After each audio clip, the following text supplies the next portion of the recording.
Le bruit particulier des bâtons en rotin qui s'entrechoquent se fait de plus en plus présent chaque semaine dans le quartier huppé de Rehab, dans la banlieue est du Caire.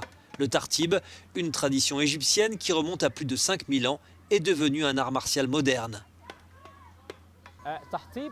Si l'on revient aux racines, le tartib est un sport, une arme militaire. C'est un long bâton qu'utilisaient les anciens Égyptiens dans le combat à moyenne portée. Il y a 3 portées dans le combat. Dans le combat à longue portée, on utilisait un arc et des flèches. À moyenne portée, on utilisait le tartib. Ce professeur d'éducation physique d'une quarantaine d'années s'est spécialisé dans l'enseignement du tartib. Nasser Refaï dispense son art avec exigence et passion. La discipline s'est exportée à l'étranger. Elle est pratiquée aujourd'hui dans plusieurs pays d'Amérique du Sud, d'Amérique du Nord et d'Europe. De quoi donner des idées à l'entraîneur franco-égyptien.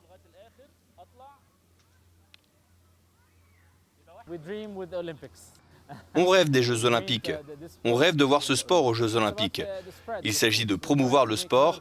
Nous essayons de former plus d'entraîneurs, d'avoir plus de cours. Le pays est censé aider à le proposer dans les écoles ou les collèges.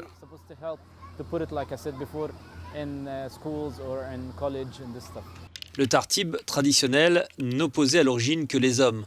Sa version moderne séduit désormais les Égyptiennes. Il y a encore des gens qui pensent que certains sports d'hommes ne peuvent pas être pratiqués par les femmes ou par les jeunes filles.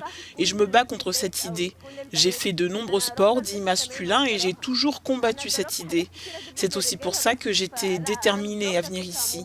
Même si mes parents ne voulaient pas que je participe aux entraînements, j'étais quand même déterminée.